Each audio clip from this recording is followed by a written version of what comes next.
This is Real News Media TV, coverage you can trust. Please like, share, subscribe, and hit the notification bell. Select all for daily news updates. Man accused of beating woman during dispute arrested and charged. A man accused of destroying a woman's phone and beating her has been arrested by the police. Andre Scott, a 35-year-old laborer from Savannah District in East Clarendon, was charged with assault occasioning bodily harm following the incident. Police reports are that about 11 p.m. last Thursday, Scott and the 33-year-old woman had a disagreement and got into an argument. Police said during the argument, the woman's Samsung Galaxy, valued at $32,000, was slammed into a wall and destroyed. She was also punched several times all over her body, causing swelling and bruising. The matter was reported to the police, and following investigations, Scott was arrested and charged. His court date is being finalized.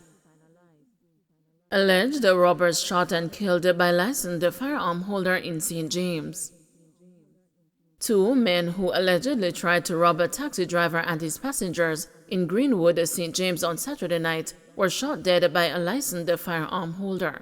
Reports from the Montego Bay police are that at about 10:15 p.m., the unidentified men posing as passengers boarded the taxi which plies the Montego Bay to Falmouth Trelawney route.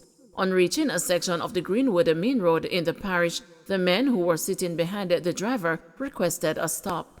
One of the men then pulled a firearm and placed it at the driver's head. The licensed firearm holder, who was sitting next to both men, saw what was happening and pulled his licensed firearm.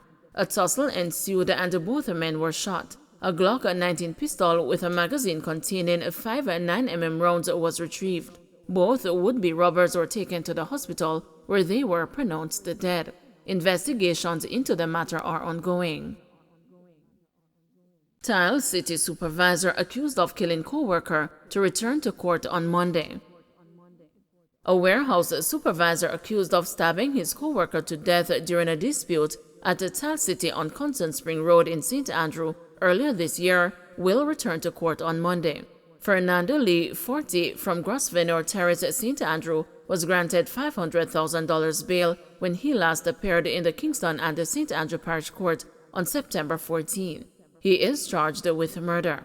Lee is charged with killing 33-year-old Galen Gray, who was a sales representative and a delivery man with the company. Gray was from Central Way in Silverstone, Greater Portmore, St. Catherine. It is alleged that on April 7, 2022, Gray and Lee got into an altercation at work about 9 a.m., during which a knife was used to stab the delivery man. The police were summoned and Gray was taken to hospital, where he was pronounced dead. Lee was subsequently charged. Man and woman arrested following Mandela Highway ammo find. A man and a woman are now in police custody after 100 rounds of 7.62 mm ammunition was seized during a joint anti-gang task force on Friday. According to information released by both the Jamaica Defense Force and the Jamaica Constabulary Force, the ammunition was seized on Mandela Highway in the vicinity of the Caymanas crossing. Reports are that the Joint Anti-Gang Task Force were conducting targeted patrols in the area when a vehicle was signaled to stop. The actions of the occupants aroused the suspicion of the officers, which led to the vehicle being searched and the ammunition found. Investigations are ongoing. Mother and daughter among 3 killed in Montego Bay crash. 3 persons, including a mother and her daughter, were killed in a motor vehicle crash on the Ironshore Main Road in Montego Bay, St. James on Sunday morning. The third person, a woman, is said to be a cousin. They are said to be U.S. citizens. 3 other family members have been hospitalized in critical condition. The circumstances leading to the incident are unclear. More details to come. Alleged Klansman members linked to attempted murder at the primary school remanded. The 3 men whose alleged attempt to murder a man at the Friendship Primary School in St. Catherine was thwarted earlier this month were further remanded following a court appearance on Friday. Ricardo Nelson, Kemar Francis, and O'Dane Barnes of Clarendon and the St. Catherine addresses have been charged with illegal possession of firearm and ammunition. During the hearing in the St. Catherine Parish Court, presiding Judge Desiree Laing ordered the matter transferred to the gun court. The matter is set for its first hearing in that jurisdiction on November 4, so the men will remain in custody until then. Allegations are that about 1 p.m. on October 6, the male motorist observed he was being trailed by the accused men and diverted to the school's compound, where parents and the children had gathered. The police were alerted and a quick response team intercepted the car in the school's parking lot with the 3 men. When the vehicle was searched, 2 illegal handguns were allegedly discovered inside. Head of the Jamaica Constabulary Force's crime portfolio, Deputy Commissioner of Police Fitz Bailey, said then that the action of the police was to avert the murder of a male who was marked for death by men aligned to the Tesha Miller faction of the Klansman gang.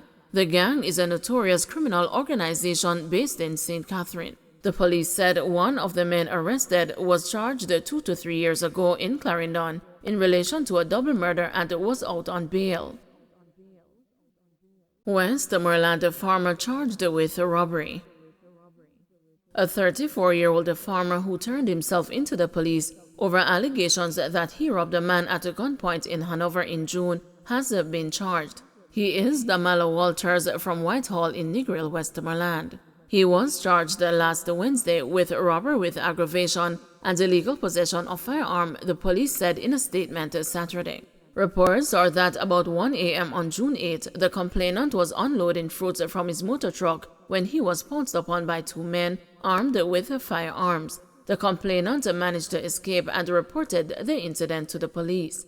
Walters turned himself in on October 5, where he was arrested. He was later pointed out in an identification parade. Westmoreland burn victim now speaking and a funeral today for brothers killed in blaze. Adrianna Laing, the lone survivor of September's house fire that claimed the lives of her 3 brothers, is recovering well after doing 15 surgeries in the United States, an official has said. Stephen Josephs, project manager of the San Myrna Foundation, gave the update during today's funeral for brothers Adrianna Laing, 9 and 7-year-old twins Jordan and Jaden Laing at the Footprints Seventh-day Adventist Church in Savannah, Lamar. He said Adrianna's status has been upgraded to recovering. She is now breathing on her own and she is speaking. Joseph said of Adrianna, who has spent 39 days in intensive care. She still has a long road to recovery, more surgery, but she is responding greatly. Adrianna, also called Pinky, sustained burns to 75% of her body. She is being cared for by leader Dr. Saeed Hassan at the Joseph M. Stillburn Center in Atlanta, Georgia. Adrianna was flown to the U.S. for treatment after the San Myrna Foundation, diaspora, companies in Jamaica, the government, and others rallied to secure the U.S. $40,000 in airlift funding. The incident happened on the night of September 4. The children were living with their father, Anthony Laing, a disc jockey in Springfield, Westmoreland. Laing told the news that when he left home at approximately 7 p.m. to conduct business a short distance away, the 4 children were at a house next door with relatives. He said that after hearing people raising an alarm about a fire, he was shocked to discover that it was his house that was ablaze. Current had gone in the area, so it looked like them light the candle or something, he added. Danny Ferguson, who was riding his bike past the building, rescued Adrianna. I heard the other children screaming, but I could not see them, he said. Don't forget to like, share, subscribe, and hit the notification bell. Select all for daily news updates.